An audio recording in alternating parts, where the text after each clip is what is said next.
ओम शांति। आप सभी परमात्मा प्यारे ज्ञानी आत्माओं को बहुत बहुत स्वागत एवं हार्दिक अभिनंदन है। आज हम सुनने जा रहे हैं साकार मुरली 2 मार्च 2021 पार्ट 6। तो आज हम सुनते हैं मुरली जो कि परमात्मा शिव की मधुर वाणी है, जिसको सुनते ही मन तृप्त हो जाता है।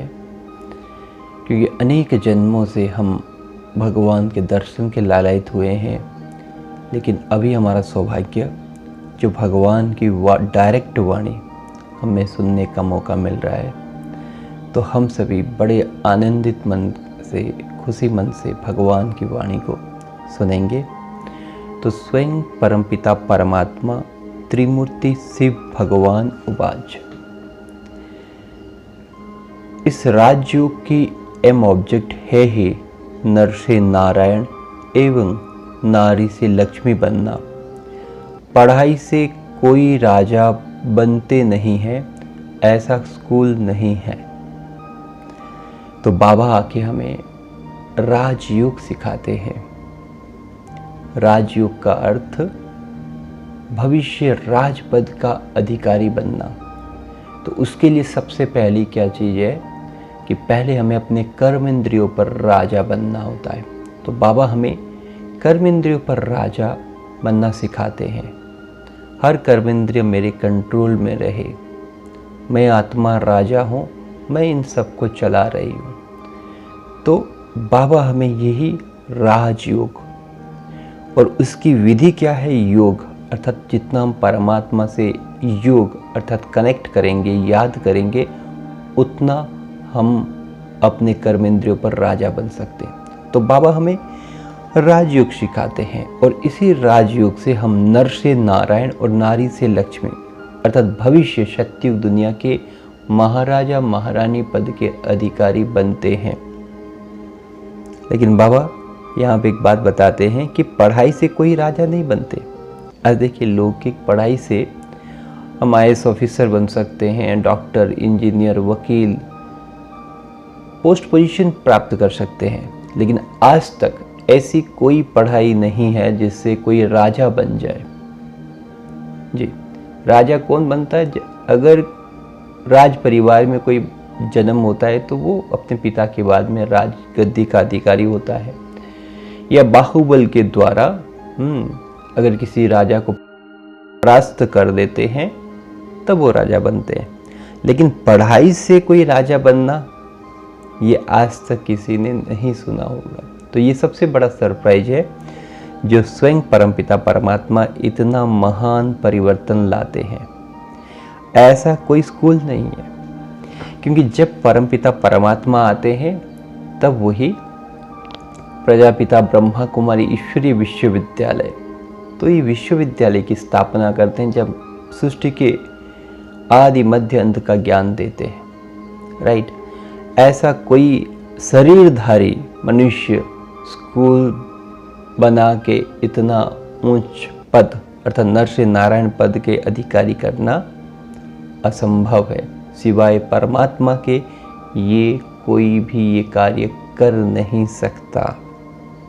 जी, फिर बाबा बताते हैं, गीता में भी है, तुम बच्चों को राजयोग सिखाता हूँ, आता भी तब हूँ जबकि कोई भी राजा का राज्य नहीं रहता। राइट। तो बाबा बताते हैं कि श्रीमद् भगवद गीता में भी इसका वर्णन है। वो है अध्याय 9 में राजयोग के बारे में वर्णित है। फिर बाबा अपने आने की सूचना बताते हैं, जब कोई इस सृष्टि में राजा नहीं रहते हैं, राज्य परिवार नहीं रहते हैं, तब मैं आता हूं। जी, क्योंकि अभी हम देख रहे हैं प्रजा का प्रजा पर राज्य है, प्रजातंत्र। प्रजा राज कर रही है, एक भी राजा नहीं है। राइट। तो भगवान को ऐसे समय पर ही आना होता है, और आकर फिर से कल्प पहले की तरह राज्य स्थापन करना पड़ता है। तो ये है परमात्मा के आने का सूचक। प्रजातंत्र से राजतंत्र में कन्वर्ट करते हैं। तो देखिए कितना बड़ा चेंजेस। अब सोचिए ऐसा कोई मनुष्य कर सकता है? तो ये बहुत बड़ा ट्रांसफॉर्मेशंस जो परमात्मा करते हैं, राजतंत्र का स्थापन करते हैं। राजगद्दी में बैठने की प्रथा जो स्टार्ट होती है वो सतयुग से, वो परमात्मा आके उसकी नींव, उसका फाउंडेशन डालते हैं, वहीं से कंटिन्यू होता है जी। तो हम सरप्राइज होते हैं ना कि यार अभी तो प्रजातंत्र चल रहा है, फिर सतयुग में राजा रानी कैसे आएंगे, क्या कुछ होगा। तो यही है परमात्मा का अलौकिक कर्तव्य, जिससे परमात्मा नर से नारायण बनाते हैं, अर्थात राजयोग के द्वारा भविष्य राजपद के अधिकारी बनाते हैं। तो ये है परमात्मा की इतनी ऊंच पढ़ाई व ऊंच राज विद्या जी। फिर बाबा बताते हैं, मुझे एक भी मनुष्य बिल्कुल नहीं जानते हैं। बाबा कहते हैं कि तुम बच्चों में भी इतना बड़ा लिंग जो बनाया है वो मेरा कोई यह रूप नहीं है। बाबा कहते हैं कि मुझे कोई मनुष्य यथार्थ रीति नहीं जानते। हो सकते कहते हैं अपने को मैं शिव भक्त हूँ, शिव के मंदिर में जाते हैं, लेकिन बाबा ने यहाँ बता दिया कि हे मेरे बच्चों, जो हम शिवलिंग की इतने बड़े बड़े लिंग, कोई भी 20 फुट 40 फुट इतने इतने ऊंचे शिवलिंग स्थापन करके उनकी पूजा करते हैं स्पेशल दिन के माध्यम से, तो परमात्मा बोलते हैं कि ये मेरा रूप नहीं है। राइट? क्योंकि परमात्मा तो निराकार ज्योति है, वो स्थूल में आ भी कैसे सकता है? निराकार ज्योति। और सोचिए अगर परमात्मा इतने बड़े होते तो किसी शरीर का आधार कैसे देते? जैसे एक शरीर में प्रेतात्मा प्रवेश करती है, राइट, कितनी छोटी सी ज्योति रहती है। परमात्मा भी निराकार ज्योति है, तो उनको जब ज्ञान देने आना पड़ता है तब वो किसी शरीर का आधार लेते हैं। और इतना बड़ा अगर शरीर का रूप होता तो शरीर में आधार कैसे ले जी। तो परमात्मा निराकार ज्योति है। हाँ, हम भावना के हिसाब से परमात्मा के रूप को इतना बड़ा बनाते हैं, लेकिन भगवान हमें यहाँ पे क्लैरिटी करते हैं कि नहीं, मैं निराकार ज्योति हूँ, मेरा कोई स्थूल शरीर नहीं है। राइट? तो ये चीज़ बाबा ने हमें पूरा पक्का कराया। तो परमात्मा कहते ही हमें सामने निराकार ज्योति दिखना चाहिए। मैं आत्मा जैसे निराकार ज्योति, परमात्मा भी निराकार ज्योति। डिफरेंस क्या है?